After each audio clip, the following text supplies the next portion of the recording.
students, welcome to online tutorial by Anumi and we are discussing chapter some basic concepts of chemistry और जिसको हम मोल concept part 1 के नाम से भी जानते हैं. In this chapter we have discussed about atomic mass, molecular mass, gram atomic mass, relative atomic mass, gram molecular mass, relative molecular mass and mole. And mole का mass से relation, number of particles से relation and volume of gas at STP से relation. Okay. And in today's lecture we will discuss about concept of density. Okay. Density का जो concept है well known है, हम सभी जानते हैं. अब इस concept को हम दो पार्ट में पढ़ते हैं. First is absolute density and second is relative density. तो सबसे पहले हम देख लेते हैं कि absolute density क्या है. Absolute density is same as जो हमने अभी तक पढ़ा. क्या? Density is equal to mass by volume. Okay? तो absolute density is basically जिसको हम denote करते हैं रो से. Okay? इससे भी denote करते हैं और it is simply जो absolute density होती है हमारी, absolute density is equal to mass by volume. Okay? Clear? और अगर हम इसकी यूनिट देखें absolute density की, तो यूनिट ऑफ डेंसिटी ये हमने क्लास 7th 8th से हम पढ़ते चले आ रहे हैं. तो यूनिट ऑफ डेंसिटी इसमें कुछ भी नया नहीं है, सेम वैसा ही है. अगर हम SI सिस्टम में यूनिट लें तो मास हमको केजी में लेना पड़ेगा और इसकी यूनिट होगी केजी पर मीटर क्यूब. ओके. जनरली इसकी डेंसिटी हम यूनिट हम ग्राम पर क्यूबिक सेंटीमीटर में भी ले लेते हैं. तो अदर सिस्टम्स में हम क्या ले सकते हैं? अदर सिस्टम्स में जो हम लेके चलते हैं ग्राम पर सेंटीमीटर क्यूब, मींस मास जब ग्राम में हो, वॉल्यूम क्यूबिक सेंटीमीटर में हो, या फिर ग्राम पर लीटर में भी लेके चलते हैं जब वॉल्यूम हमको किस में गिवन हो, लीटर में गिवन हो. ओके. ये एक यूनिवर्सल फॉर्मूला है ना, मास बाय वॉल्यूम. इसको हम अप्लाई करते हैं solid as well as liquid सब पर. ओके. और गैस पर भी अप्लाई करते हैं. तो हम यहाँ पर क्या लिख सकते हैं? It is used for solid, liquid and gases. Okay, solids पर भी, liquids पर भी और gases पर भी. गैस पर स्पेशली हम एब्सोल्यूट डेंसिटी एट STP का टर्म और देखते हैं. तो स्पेशली फॉर गैसेस, अगर हम गैसेस की बात करें, absolute density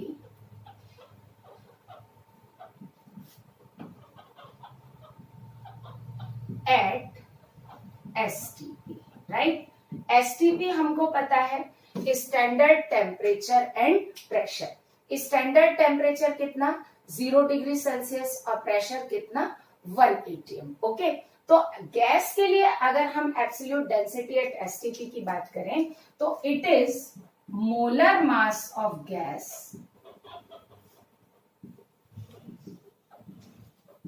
upon molar volume.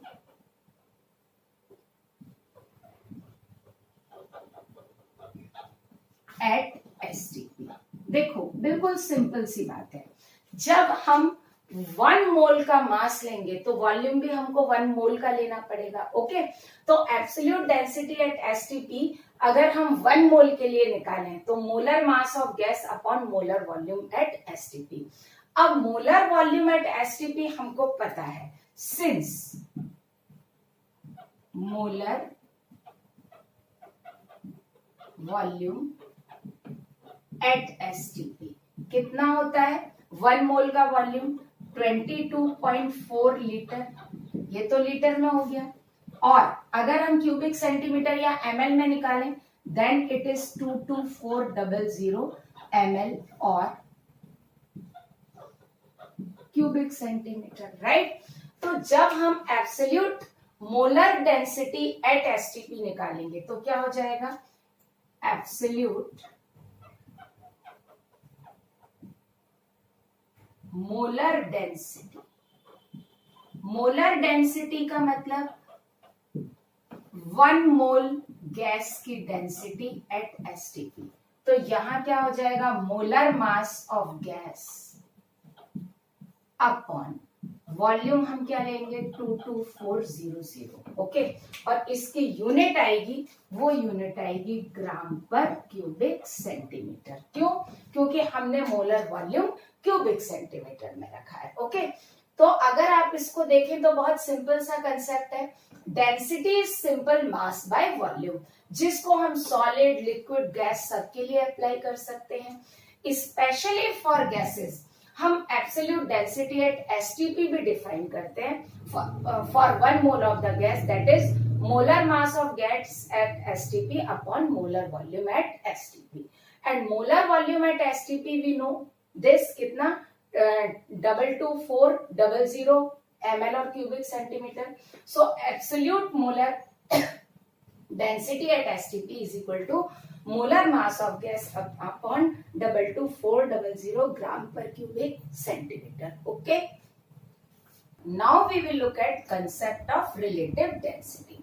जैसा कि इसका नेम बता रहा है, relative means ये क्या होगा, किसी गैस या किसी सब्सटेंस के रिस्पेक्ट में किसी गैस की या सब्सटेंस की डेंसिटी मेजर की जाएगी। तो डेफिनेटली क्या होगा, ये रेशियो होगा। तो now we are looking concept of relative density. Okay, अब रिलेटिव डेंसिटी के कंसेप्ट में हम 2-3 टर्म पढ़ते हैं। सबसे पहले हम पढ़ते हैं स्पेसिफिक ग्रेविटी। स्पेसिफिक ग्रेविटी क्या होता है, ये रेशियो ही होता है। जैसे मैंने आपको बताया ना, रिलेटिव वर्ड जहां आएगा वह रेशियो आएगा।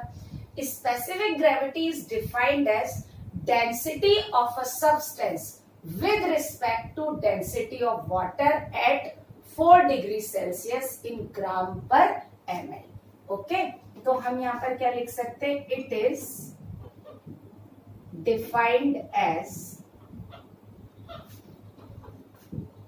ratio of density of a substance। अब जब हम यहाँ सब्सटेंस की बात कर रहे हैं तो यहाँ सॉलिड भी आएगा, लिक्विड भी आएगा और गैस भी आएगा। ओके, तो ये बेसिकली सॉलिड लिक्विड, जनरली हम इसे लिक्विड के लिए ज्यादा यूज करते हैं। क्यों, क्योंकि वाटर क्या है, लिक्विड है ना, तो जनरली हम इसे लिक्विड के लिए यूज करते हैं। Okay, generally we use it for liquid. Okay, density of a substance with respect to density of H2O at 4 degree Celsius, और यूनिट क्या होगी, इन ग्राम पर ml और ग्राम पर क्यूबिक सेंटीमीटर। ओके, ये याद रखना है कि जो वाटर की डेंसिटी है उसकी यूनिट हमको किस में चाहिए, ग्राम पर ml में चाहिए। तो हम स्पेसिफिक ग्रेविटी को डिफाइन कैसे करते हैं, स्पेसिफिक ग्रेविटी इक्वल्स टू क्या हो जाएगा, डेंसिटी ऑफ एनी सब्सटेंस। क्योंकि हम रेशियो रख रहे हैं तो डेफिनेटली इसकी यूनिट भी हम किस में रखेंगे, ग्राम पर ml में होनी चाहिए, अपॉन विद रिस्पेक्ट टू मैंने क्या बताया, density of water at 4 degree Celsius, और इसकी भी यूनिट क्या होनी चाहिए, that also gram per ml। अब एक चीज, सिंस 4 डिग्री सेल्सियस पर, since at 4 degree Celsius density of water is 1 gram per ml। Right, कितना है, 1 ग्राम पर ml, ये हमको पता होना चाहिए। अब हम एक एग्जाम्पल ले लेते हैं। एग्जाम्पल कैसा, suppose a substance has density x gram per ml। Okay, उसकी डेंसिटी कितनी है, x ग्राम पर ml है। ओके, तो अब उस केस में जो उसकी स्पेसिफिक ग्रेविटी होगी, स्पेसिफिक ग्रेविटी क्या होगी, x gram per ml upon water की डेंसिटी एट 4 डिग्री सेल्सियस कितना, 1 ग्राम पर ml, तो that is simply x, right. क्योंकि यूनिट यूनिट तो क्या हो जाएगी, ये कैंसिल हो जाएगा, तो ये क्या आ जाएगा, x। तो हम क्या कंक्लूड कर सकते हैं, that specific gravity equals to density of substance, but specific gravity is dimensionless. Means अगर density x gram per ml है तो स्पेसिफिक ग्रेविटी कितना होगा, x होगा। ओके, तो हम यहाँ पर क्या लिख सकते हैं, जैसे magnitude of specific gravity equals to magnitude is equal magnitude of density, right. But क्या लिखना है, यहां पर लिख देती हूं, ये कैसा है, यूनिट लेस है या फिर डायमेंशन लेस है, और इसकी यूनिट किस में होनी चाहिए, इसकी यूनिट ग्राम पर ml में होना चाहिए। Okay, so it is specific gravity. Okay, तो बिल्कुल सिंपल है कि अगर किसी सब्सटेंस की डेंसिटी गिवन हो तो हम स्पेसिफिक ग्रेविटी निकाल सकते हैं, या हमको स्पेसिफिक ग्रेविटी गिवन हो तो हम उसकी डेंसिटी निकाल सकते हैं। ओके, नेक्स्ट टर्म आती है रिलेटिव डेंसिटी में, वो आती है वेपर डेंसिटी। ओके, तो next term is vapour density. Vapour density को भी हम ऐसे ही डिफाइन करते हैं, जैसे specific gravity defined as ratio of density of a substance, solid, liquid और gas with respect to density of water at 4 degree Celsius, but generally we use it for liquid। okay, हम इसको किसके लिए use करते हैं, liquid के लिए use करते हैं। ओके, अब हम आते हैं वेपर डेंसिटी पर। Vapour density is defined as ratio of density of a gas with respect to density of hydrogen. Okay, अब यहां पर एक इंपॉर्टेंट बात है कि it is defined generally for vapours. हम इसको किसके लिए डिफाइन करते हैं, वेपर्स के लिए डिफाइन करते हैं ना। तो पहले हम लिख लें, it is defined for vapours. Vapours मतलब गैस के लिए डिफाइन करेंगे, मींस लिक्विड या सॉलिड के लिए हम वेपर डेंसिटी को डिफाइन नहीं करेंगे। ओके, क्योंकि उसका नाम ही वेपर डेंसिटी है।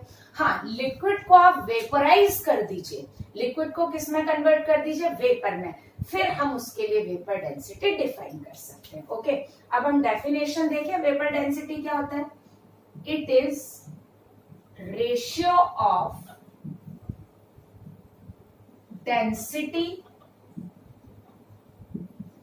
Of a gas with respect to density of hydrogen gas। मैंने H2 लिख दिया, H2 gas, okay, at same temperature and pressure, at same temperature and pressure means जिस गैस की डेंसिटी और हाइड्रोजन की डेंसिटी हम compare कर रहे हैं वो दोनों किस पर होना चाहिए, सेम टेम्परेचर एंड प्रेशर पर होना चाहिए। ओके, तो इसको अगर हम डिफाइन कर ले, मतलब फॉर्मुलेट कर लें, तो हम लिखते हैं एक चीज और, क्योंकि रेशियो है। ओके, तो रेशियो हमेशा कैसा होगा, डायमेंशन लेस होगा। क्लियर, कैसा होगा, डायमेंशन लेस होगा। तो वेपर डेंसिटी इन शॉर्ट लिख रही हूं, इसको अपन क्या लिखेंगे, density of gas upon density of hydrogen gas. अब यहां पर सेम क्या होगा, दोनों की यूनिट सेम होनी चाहिए। मींस अगर ये ग्राम पर एमएल में है तो ये भी ग्राम पर एमएल में होना चाहिए, अगर ये ग्राम पर लीटर में है तो ये भी ग्राम पर लीटर में होना चाहिए, राइट। तो सेम यूनिट होना चाहिए और प्रेशर एंड टेम्परेचर कैसा होना चाहिए, सेम। तो यहां पर मैं ऐसा ब्रैकेट करके लिख देती हूं, विद सेम यूनिट, ऐसा लिख देते हैं, with same unit at same temperature and pressure, right. Same unit पर रखें at same temperature and pressure, okay. अब इसको हम थोड़ा सा सिंप्लीफाई करेंगे। अभी मैंने आपको एब्सोल्यूट डेंसिटी बताया था, राइट, बताया था ना। और एक हमने जो लास्ट हमने एवोगैड्रोस लॉ पढ़ा था कि under the similar condition of pressure and temperature equal moles of all gases occupy equal volume, या इक्वल वॉल्यूम कंटेन्स इक्वल मोल, राइट। तो अगर हम गैस का क्या रखें, वॉल्यूम सेम रखें, वॉल्यूम क्या रखें, सेम रखें, है ना। तो यहां पर क्या हो जाएगा, हम ये वो लॉ यहां पर अप्लाई करेंगे। सपोज दैट हम यहां पर किसके लिए लगा रहे हैं, फॉर 1 मोल, राइट। मैं इधर नीचे से लिख देती हूँ, नहीं हो जाएगा, है ना, यहां पर बता देती हूँ। फॉर 1, थोड़ा सा यहां पर कर लेते हैं, for 1 mole of gas eight STP, means हमने हाइड्रोजन का भी 1 मोल ले लिया और जो अननोन गैस है उसका भी क्या ले लिया, 1 मोल ले लिया। तो इस डेंसिटी की जगह आप पेज टर्न करिए, एब्सोल्यूट डेंसिटी की जगह हम क्या लिख सकते हैं, molar mass of gas upon molar volume, और इसकी जगह क्या लिखेंगे, molar mass of H2 equals to molar volume, वही लिखेंगे ना।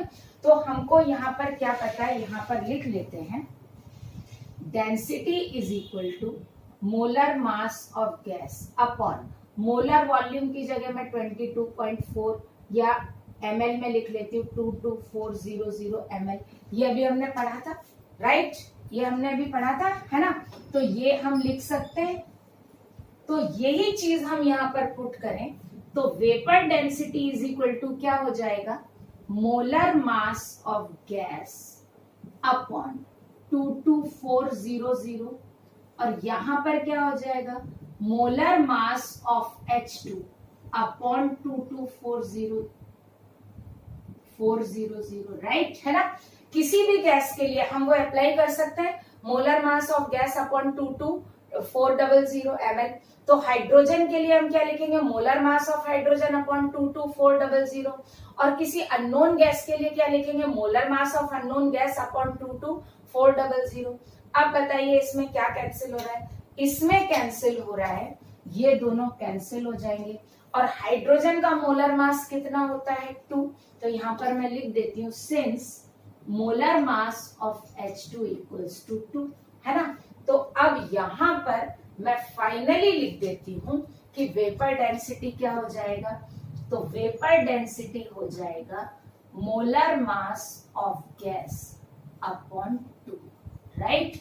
ये एक सिंपल सा फॉर्मूला है जो सब जगह मिलेगा कि vapour density of any vapour is half of its molar mass, right.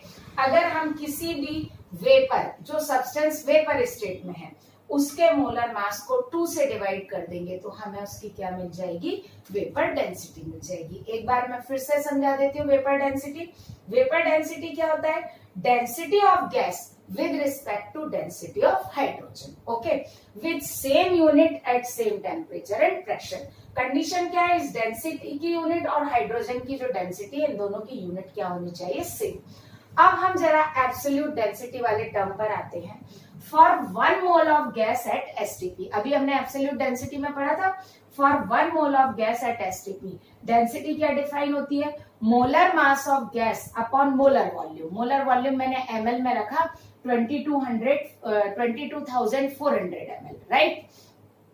तो ये वैल्यू अगर मैं डेंसिटी ऑफ गैस की जगह पुट करूं तो क्या लिखूंगी, molar mass of unknown gas upon 22,400 ml, और मोलर डेंसिटी ऑफ H2 की जगह पुट करेंगे molar mass of H2 upon 22,400 ml। ये दोनों कैंसिल हो जाएंगे, तो फाइनली क्या बचा, vapour density is equal to molar mass of gas upon molar mass of H2। H2 का मोलर मास कितना होता है, 2 ग्राम। ओके, तो वेपर डेंसिटी क्या आ जाएगी, मोलर मास डिवाइडेड बाय 2। इस फॉर्मूले को बहुत अच्छे से याद रखना, ये बहुत जगह यूज होता है। Okay, so vapour density is defined as molar mass of gas divided by 2।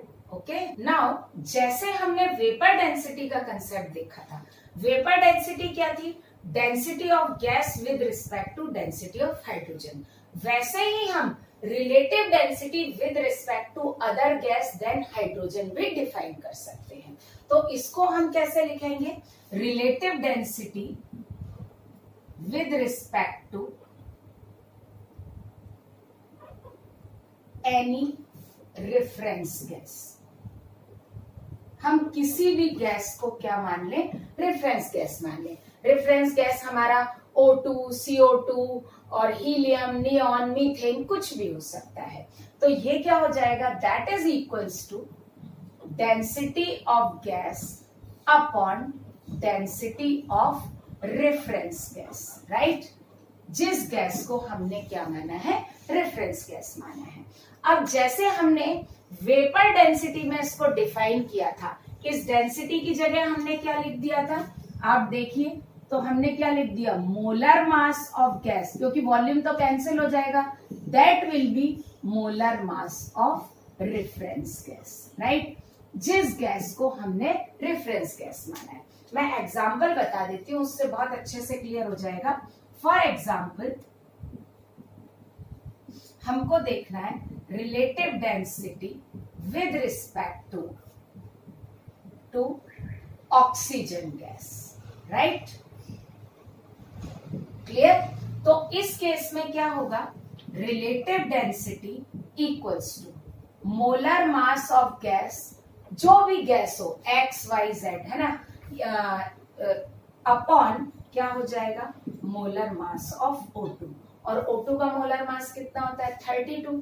यहाँ पर वेपर डेंसिटी में हमने ये गैस फिक्स कर लिया था H2, लेकिन अगर हम H2 को हटा के कोई और गैस लाएंगे तो अब वो वेपर डेंसिटी नहीं कहलाएगा, वो क्या कहलाएगा, रिलेटिव डेंसिटी। ओके, और एक एग्जांपल ले लेते हैं। सपोज दैट हम क्या ले लेते हैं, रिलेटिव डेंसिटी ऑफ, हम गैस ले लेते हैं suppose that CO2 with respect to, हम कौन सा गैस ले लें, with respect to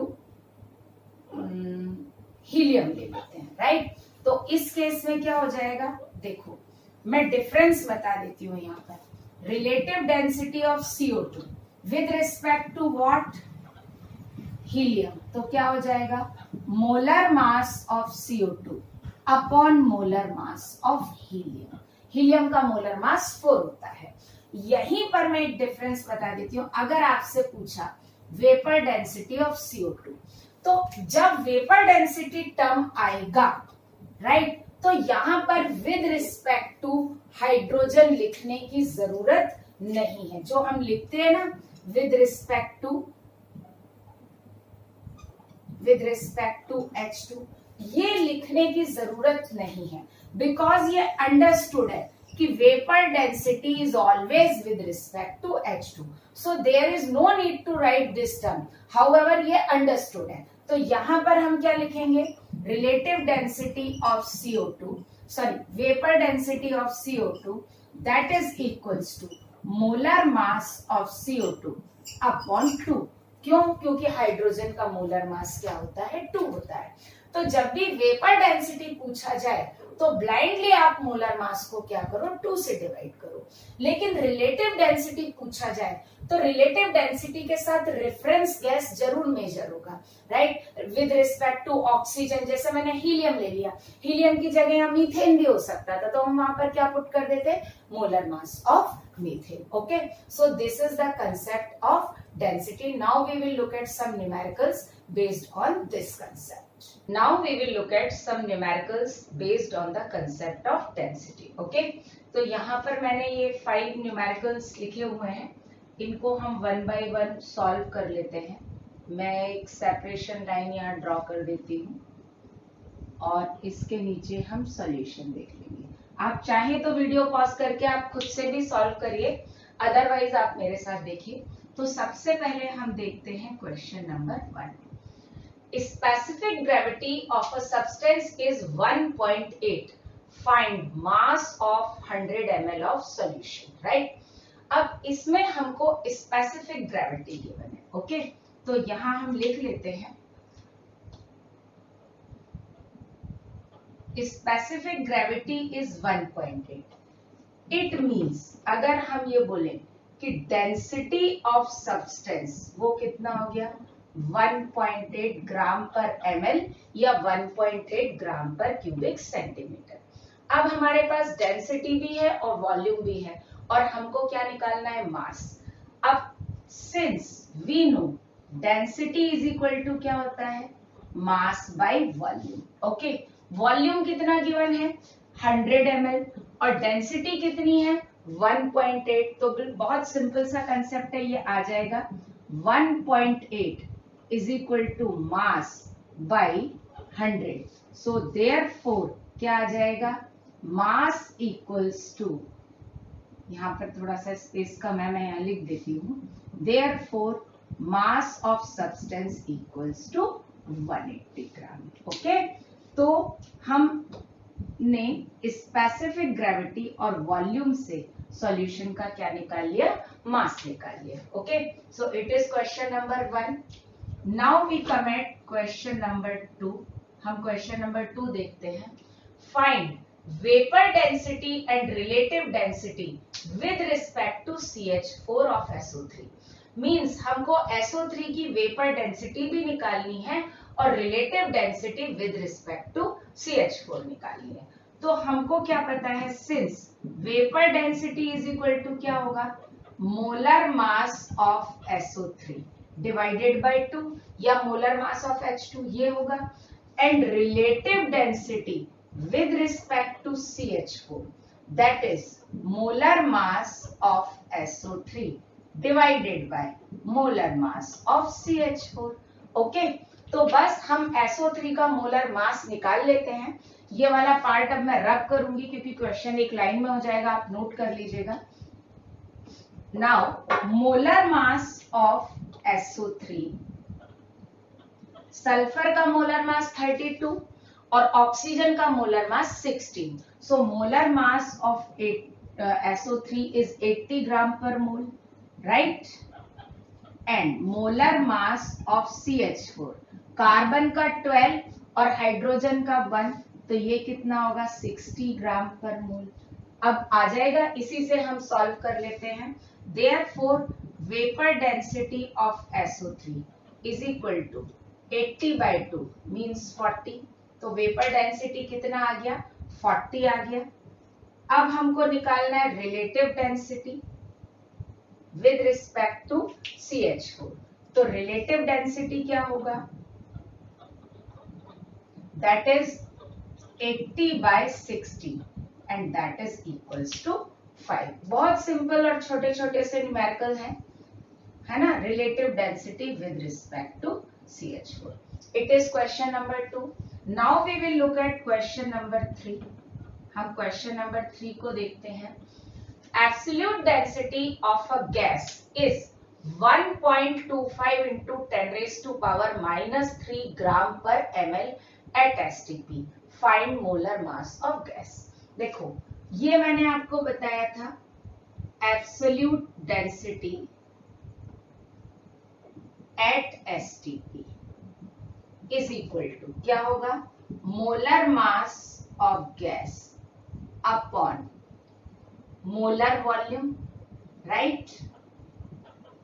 molar volume means 1 mole का वॉल्यूम, क्योंकि ये ग्राम पर ml में, तो ये हम कितना लिखेंगे 22,400।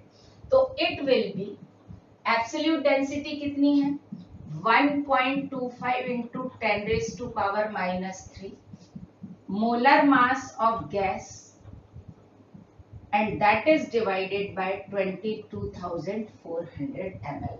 और जब हम इसको सॉल्व करेंगे then we will find molar mass of gas 28 gram पर मोल, ओके। आप इसको सॉल्व करके देख लीजिए, है ना।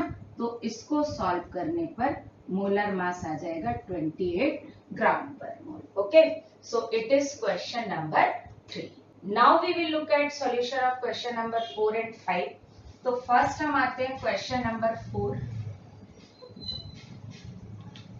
7.467 liter of a gas at STP has weight 16 gram. What is the vapor density of gas? Okay, पूछा क्या है vapor density, and we know vapor density of gas equals to क्या होगा, molar mass of gas divided by 2। तो इसके लिए हमको पहले क्या पता करना पड़ेगा, मोलर मास पता करना पड़ेगा, राइट। तो हम मोलर मास पता करते हैं। अब देखते हैं हमको क्या क्या डेटा गिवन है। वॉल्यूम एट एसटीपी गिवन है और मास गिवन है। दो अलग अलग ट्रेन है, एक मास की ट्रेन है और एक किसकी ट्रेन है, वॉल्यूम एट एसटीपी। तो यहाँ पर हमारा प्लेटफॉर्म क्या होगा, मोल होगा। तो हम यहाँ पर क्या लिख सकते हैं, volume at STP upon litre में है तो 22.4 दैट इज इक्वल्स टू मोल, और ये क्या हो जाएगा, given mass by molar mass. मैंने आपको बताया था हम केमिस्ट्री में मास और वेट में ज्यादा डिफरेंशिएट करके नहीं चलते हैं। अब इसमें से देखें तो देखो ये हमको गिवन है कितना, 7.467, ये पता ही है। मास हमको गिवन है कितना, 16 ग्राम। तो इसको जब हम सॉल्व करेंगे तो क्या आ जाएगा, मोलर मास आ जाएगा। तो हम इसको सॉल्व कर लेते हैं। तो यहाँ पर जब हम वैल्यू पुट करेंगे तो 7.467 divided by 22.4 equals to 16 upon molar mass of gas. और जब हम इसको सॉल्व करेंगे then we will find molar mass of gas that is equals to 48 gram पर मोल, जब हम उसको सॉल्व करेंगे। अब मोलर मास आ गया तो वेपर डेंसिटी निकल जाएगी। So vapour density of gas is equal to 48 divided by 2 that is 24। Okay, vapour density, relative density और स्पेसिफिक ग्रेविटी इनकी कोई यूनिट नहीं होती। क्यों, क्योंकि ये क्या होते हैं, ये सब रेशियो होते हैं। Okay, now we will look at last question, that is question number 5. Absolute density of a gas is 2.86 into 10 raised to power minus 3 gram per ml at STP. Find relative density of gas with respect to O3 और ozone. Okay, तो find क्या करना है, relative density. So relative density with respect to ozone is equal to क्या होगा, molar mass of gas upon molar mass of ozone। Ozone का molar मास तो हम निकाल लेंगे कि ऑक्सीजन का हमको पता है। अगर ये हमको पता चल जाए तो हम क्या निकाल लेंगे, relative density with respect to ozone निकाल सकते हैं, है ना। तो यहाँ पर हम लिख लेते हैं molar mass of ozone that is 48 gram पर मोल। ओके, ये है। अब हमको पता करना है molar mass of gas. Molar mass of gas के लिए हमको क्या गिवन है, एब्सोल्यूट डेंसिटी। तो हम यहाँ पर क्या लिखेंगे, एब्सोल्यूट डेंसिटी एट एसटीपी, है ना, एसटीपी पर है ना, at STP equals to molar mass of gas upon that is 22,400। अब ये सारी वैल्यू हम पुट कर देंगे तो ये कितना गिवन है हमको, 2.86 into 10 raise to power -3 molar mass of gas upon 22,400। Now on solving this we will find molar mass of gas that is equals to 64 ग्राम पर मोल। अब हमारे पास मोलर मास भी आ गया और हमको क्या निकालना है, रिलेटिव डेंसिटी। तो क्या होगा, relative density with respect to ozone, है ना, मैंने विद रिस्पेक्ट टू नहीं लिखा, that is 64 divided by 48। So it will be 4/3, है ना। हम 16 से दोनों को कर सकते हैं तो इट विल बी 4/3। ओके, तो relative density of this gas with respect to ozone is 4/3. Okay, तो these are the numericals which we have done on the concept of density. Very simple numericals है ना. अब हम live class में और DPP में इसकी और प्रैक्टिस करेंगे.